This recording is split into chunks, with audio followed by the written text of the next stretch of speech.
First of all, thank you so much for taking time out of your busy schedule and joining us today. And I would love to, first of all, congratulate you on being one of the winners of the fiction writing contest hosted by the Hemlock Journal. And also, I would love to introduce you to our audience, our viewers who are going to be part of this journey of watching the interview, of reading the book later on. So, Alan, I want you to please introduce yourself to them, tell them that who you are, where do you hail from, and how did you reach here? Okay. Okay, so my name is Alan Talevi. I am an Argentinian writer. I am also a scientist. I have a PhD in natural sciences. And I teach at the university. I have obtained a degree also more recently on creative writing in our National University of Arts in Argentina. Uh, and what else can I say? Well, I have also founded here with two friends a small publishing house, which is called Salta el Pez. In English, it would be something like the Fish Shams. Uh, and I think that's all for an introduction. Well, here in Argentina and in Latin America, I had published several books, short stories books, poetry books, a novel, and also a books on essays that has been published in Spain and here in Argentina. Yeah, I read about that in your bio, which you had submitted the journal that you had written three short story collections and a novel. So can you shed some light on those, like what are the names, what do they deal with, what are the topics? Okay, yes. The first one I will translate. It's called "But No Word Survives."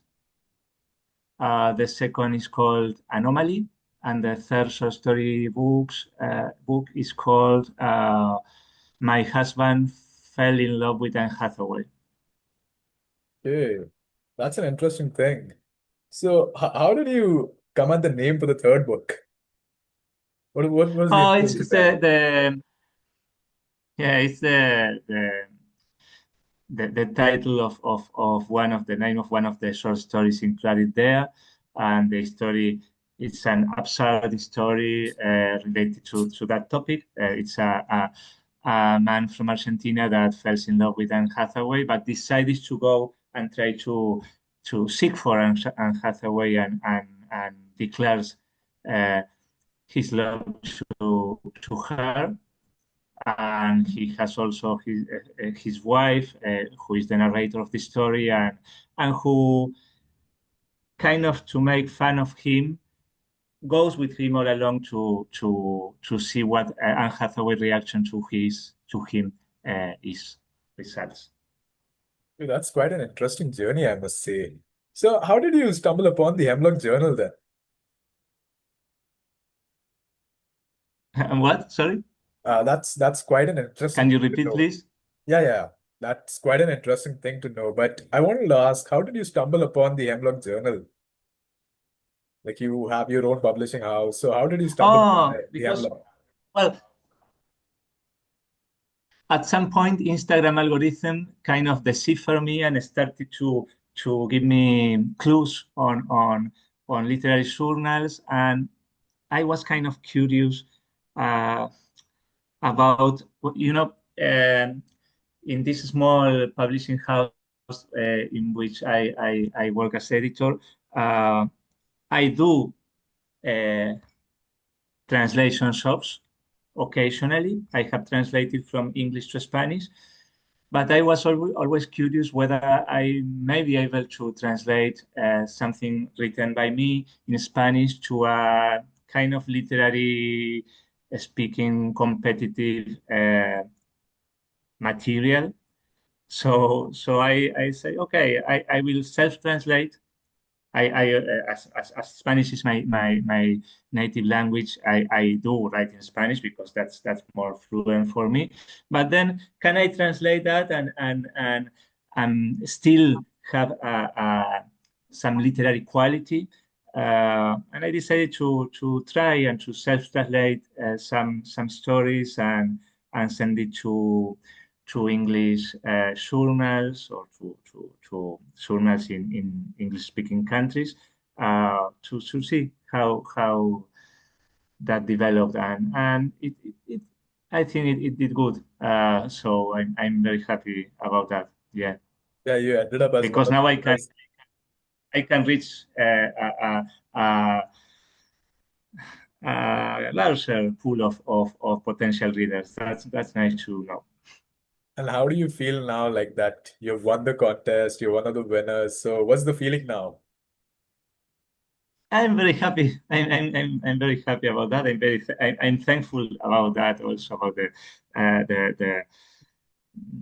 how the editorial team value my short story, and I have also published something else in the Hemlock Journal. I'm also very grateful about the feedback you receive. Not in the framework of the contest, but in the framework of regular submissions. I really appreciate the quality of the feedback I have received from the reviewers that have evaluated my material. Yeah, that's really great to know. Thank you so much. Also, one more thing that I wanted to ask was, like, was it something that you had imagined when you heard about the theme of the issue, or was it something that you had to really work on? No, I had written this piece, and when there's a contest that has a topic, I see I have already something that kind of meets the scope of the contest. Uh, or it may be something that I have already finished, or that I am or a material in progress. But if it meets the scope of the contest and is in progress, it's kind of gives me some incentive to finish that, to really work hard onto that and try to finish it. Okay, so did you just like write this entire thing in one sitting, or did you have to go back, revise it, edit it, and then, do a lot of work and then, finally send it to the publication? No. I did not have to go back to this particular short story. It was in more or less the exact same form that I submitted. It was very fit. I thought that it was very fit to one of the possibilities of the contest, because the oh, you have frozen, I think. No, no. Okay. Yeah. Okay. It was one of the possible subtopics within the topic was apocalyptic short stories. Uh, and this short story in particular had to do with try to answer a question: if we weren't in this world with a high technique development, uh, how many of us could survive in a world where we are devoid of that, where we are deprived from that. And I think it met the call. It was a quite fit story for the call, and I submitted. Okay, that's really insightful. So can you walk me through the process? Like, how has been the process of, like, knowing that this can, win you the contest, or maybe it won't. So was there ever a time or a thought where you thought that maybe, this can win me the contest? Mm, sorry, can you repeat the question, Abdullah? Yeah, yeah, of course, of course. So when you submitted the entry, for the fiction writing contest, did Mhm. you at any moment think that you would win it with this entry, with this particular entry? Uh,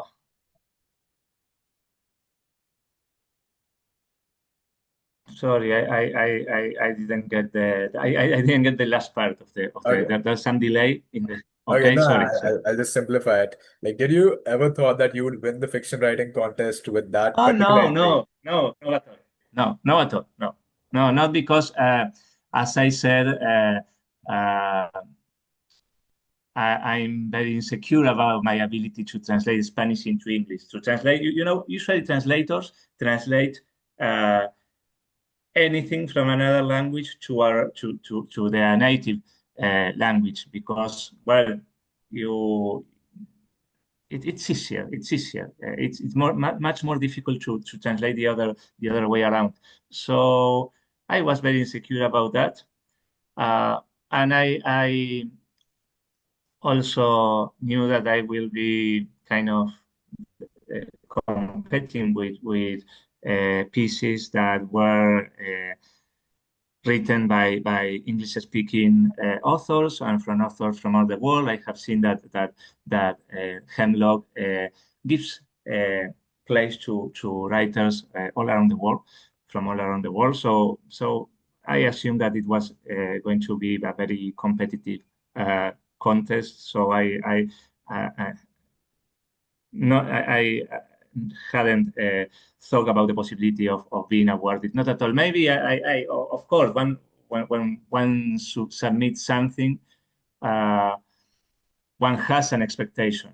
One has an expectation. But I was, if I were shortlisted, that was kind of a lot to me. So I was surprised to be not shortlisted, longlisted. If I was longlisted, it was like heaven to me. And then I was shortlisted, and that surpassed my expectations. Okay, and I also read in your bio that you're a PhD holder in natural sciences. So, was there any inspiration from that too about to write such a story in a post-apocalyptic world? Yes, in this particular short story, I think that my scientific part uh, uh, had an influence on that because the the the um, the main character of the short story was a scientist in a chemist in his previous life, and now he kind of uses some of the knowledge on chemistry to survive there. Uh, so there was science had an influence in this particular short story. Yeah, and have you written any other stories which has such a big influence of your, work or of natural sciences somewhere? Uh, from time to time, uh, my scientific dimension appears in the short stories or in the novel, but not always. I deliberately try to not always fall on that. No, not to. I try to have a diversity of topics and of characters. So I try to not to repeat myself, but occasionally science appears there. Yeah. Okay. So what are the other genres that you work on? The other shops I work on were Like, what what are you the other mean? topics like you work on, you write about? Oh yeah. Okay. Well, in principle, I really like the idea of a confrontation between a rational world and an irrational world. So in many of my stories, in some manner, uh, there's a rational character that is surpassed by an irrational description of the world that fails upon a world that can be simply described in rational terms. Uh, and then I also tend to explore topics of vulnerability. For example, there's a lot of my short stories that have children in them, and usually children that are in some kind of vulnerability, or in a situation of danger for any reason. So yes, I think that those are two usual topics. Okay, that's really nice. And I also wanted to know, like, is there any other, short story or novel that you're working on currently? Um, I have just finished a short story collection that I have sent to one of my publishers here. Um and no, my current work my current project is an essay book with a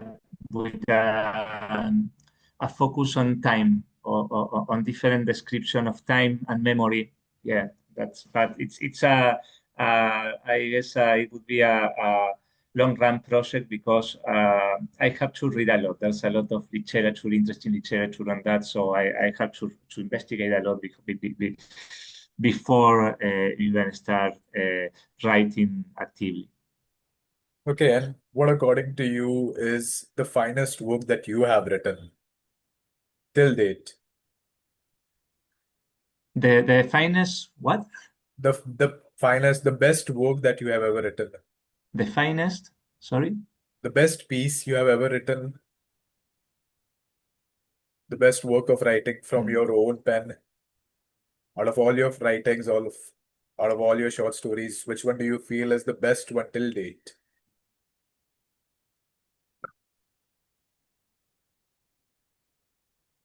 Are you able to hear me? Sorry, you froze. You froze for now. You Okay. the finest piece I have. Yeah, the finest piece you have ever written. The best piece of work that you have ever produced from your own pen.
Hi, Al, can you hear me again?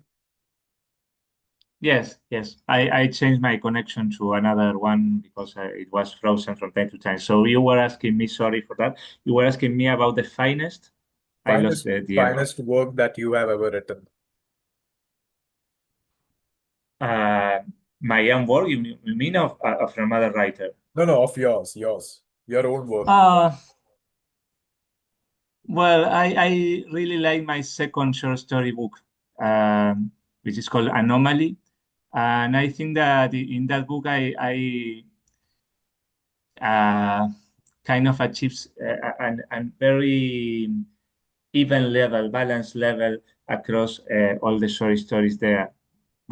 Sometimes with your storybooks, you have short stories that are very good, and and others that are not that well accomplished, let's say.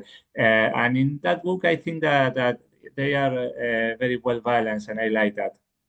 Okay, Yeah. and how was the review for that book? From your peers, from your colleagues, from your friends, family? Oh,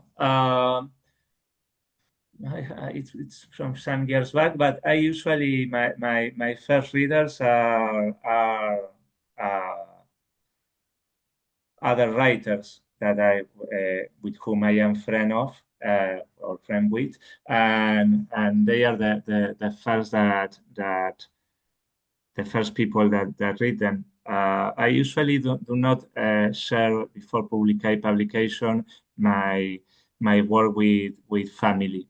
No, I'm a bit embarrassed about that. Why is that so? Mm, because even if the stories in topic are far away from one ounce reality, I think that they told a lot of about the writer in that particular moment. So it's like a very a lot of exposure, I think, of privacy, even if they have nothing to do with even if they are set in, let's say, in a uh, far future apocalyptic world when, but they do say something about the state of the writer in the moment he or she wrote them. Okay, but do you ever have moments of self-doubt or a writer's block? Do you ever get those? Uh, Very short notes. Sometimes I have sometimes from time to time I have an idea. I have not a very good memory, so sometimes I say, okay, this is a very good idea for a short story. This is a very good idea. I have never seen this before, and then at the next day I am completely I have completely forgot about that, and I say, what, and uh, I'm really frustrated by that. So from time to time, what I do is okay, like a very two lines that say, okay, a story about someone doing this, and later this happens. And with that, I'm sure that I will remember the general plot. Okay, so do you write it down somewhere on your phone, on your notepad? How do you remember it I later? I, I have a notepad. Yes. Okay. And how does a day in your life look like? Can you please let me know, let our readers know? How what? How does a day in your life look like? Like what happens right from the morning till the night? How do you go about your day? Oh, I am missing one of the words. How? How do you go about your day? Like what do you do from waking up till going to bed in the Ah, night? okay. My day. Well. It's well, I wake up, I have breakfast. Usually, I go to the lab, the laboratory I work. I'm the head of a scientific laboratory where Okay. more than 20 people work, and that's quite demanding from time to time. But also, it's difficult to have a routine there, okay? Because sometimes I have a meeting and I don't go to the lab. It depends on the particular day. But in an ideal routinary, I like routine. So in an ideal routinary day, I will go to the lab, let's say from 9 to 4 from 10 to 7, and I come home and in the afternoon I have some time to dedicate to some literary activity uh, that may be related to the publishing house I have co-founded, Yeah. or may be related to my own material.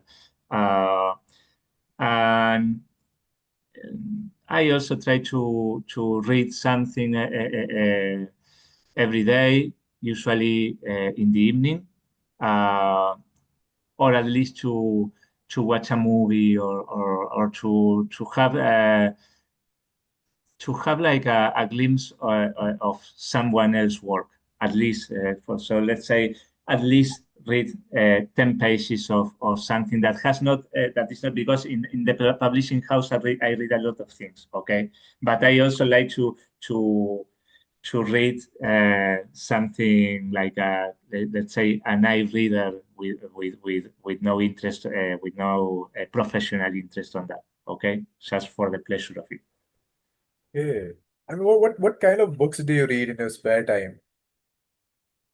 Uh, I read very diverse books. I also read comics a lot. Yeah. Uh, but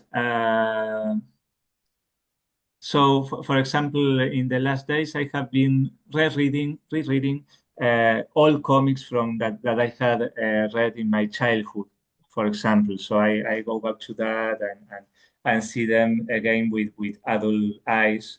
Uh, but well, in general, I prefer genre books, okay, like crime books or horror books or science fiction books. I prefer them a lot over realism. I have a deeper connection with genre books than from that with realistic books, for example. And I also read poetry. I read essays from time to time. I read a very. If you see my bookshelves, they are populated with strangely diverse books. Wow. So I must like say it must be an interesting love affair with books, poetry, all different types of literature.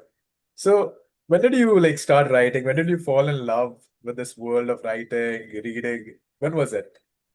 Very early, like in the primary school, back in the primary school, when the teacher gave us like a task about writing, I really enjoyed that.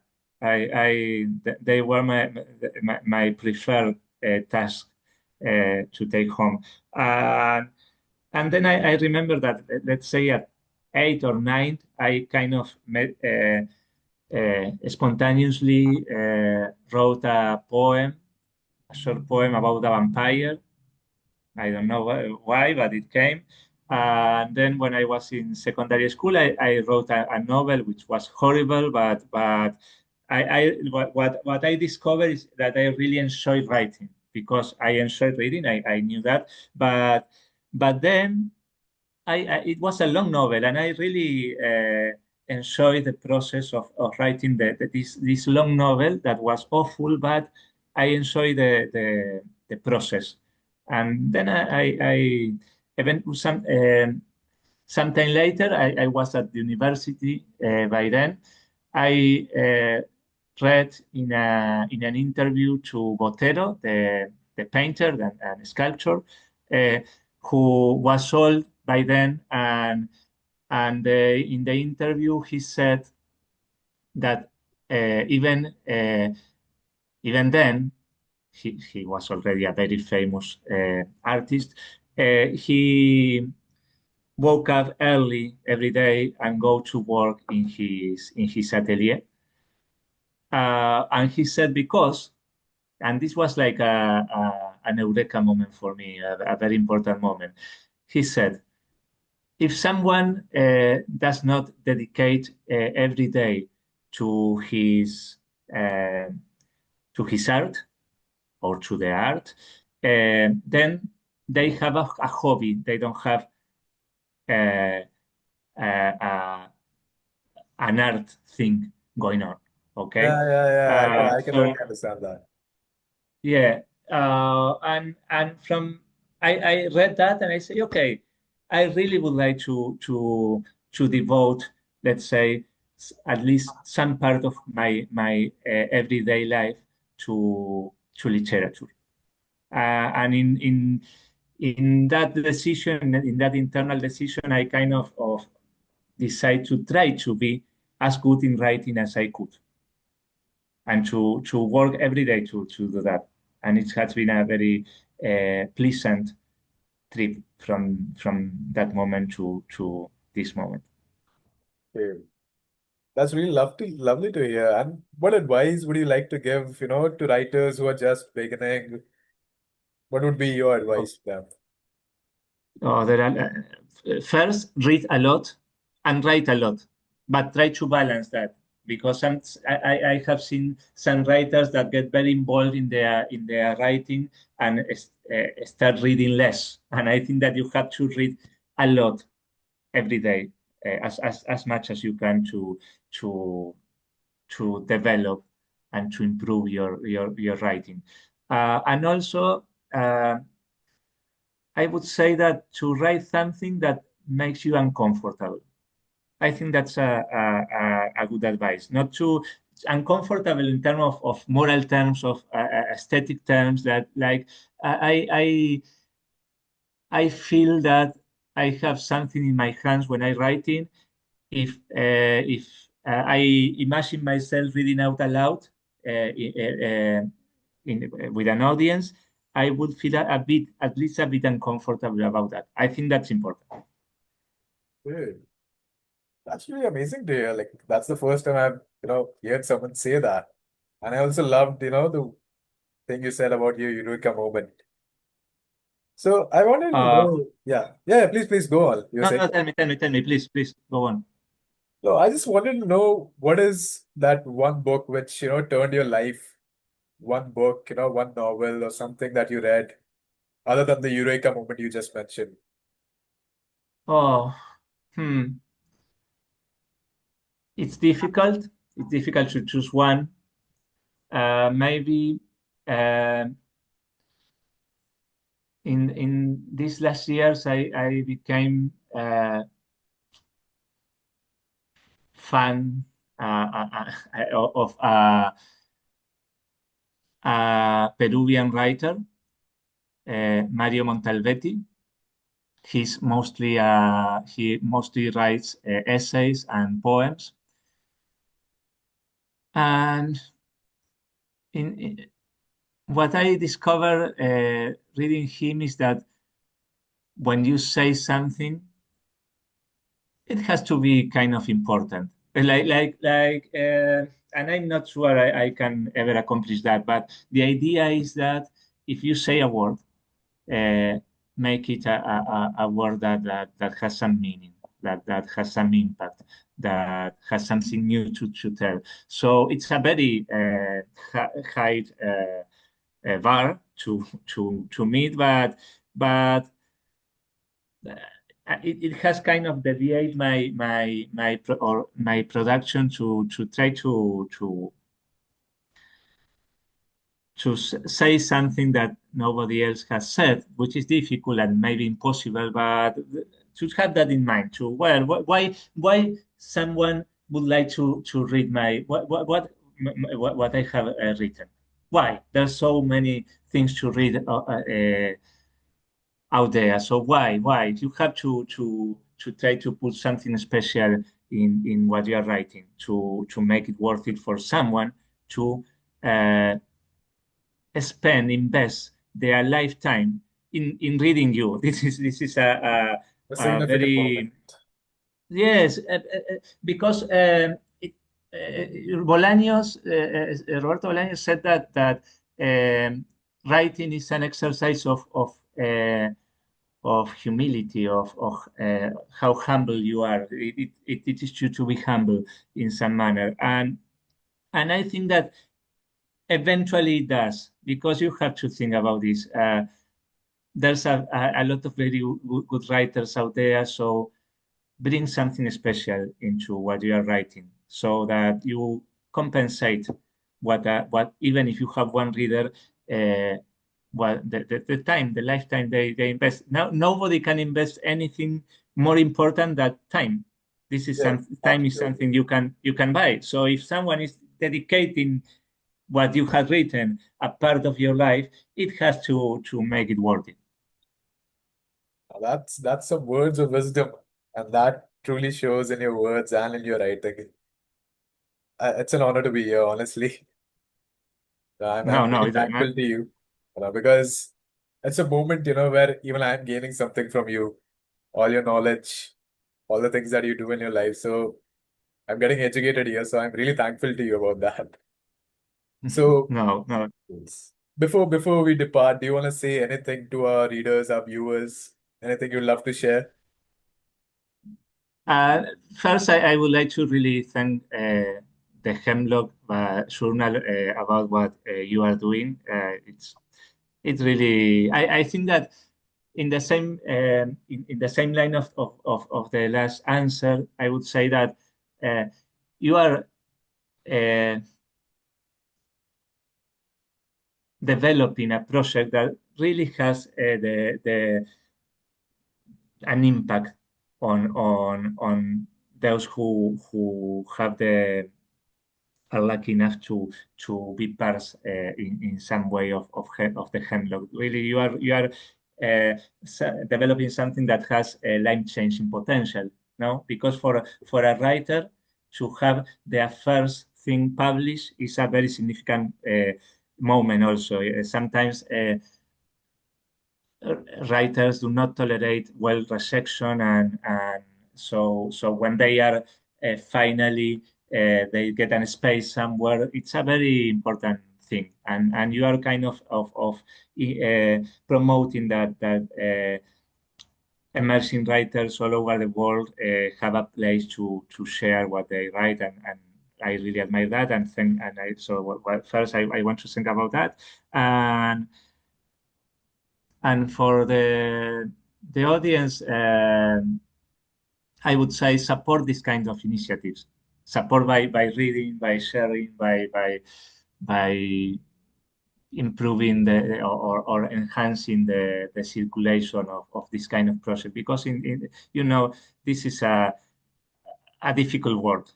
It's a world it's a difficult world in a very difficult moment, and I think that one has to give their support for this kind of initiatives that try to make the world a better place. So that share this and kind of get involved in this kind of communities that are driven not by greedy behaviors, but by greedy behaviors, but by I think noble causes. No? Yes, yes, If but you look at uh, if you look at the journal, really, you look at the illustrations, you look at the design, you see that there's a group of people trying to do the best they can for what they are doing. So this is very important. When I really appreciate when I see that someone is doing the best they can or he or she can to get the best output they can. So, and this is very noticeable in your show. that's really an honor to know that, and we thank you from the bottom of our heart, for taking time out and joining us today. It was really great to know your views and what you think about the Hemlock Journal too. So thank you. Thank you on behalf of the entire team. And it was lovely hosting you today. I wish you all the best and stay healthy, keep writing, and I want to see more of your work in the future. Take care. Okay, now Thank you. thanks. Thank you so much. The same for you. Thanks a lot. Thank you. Okay, goodbye. Goodbye.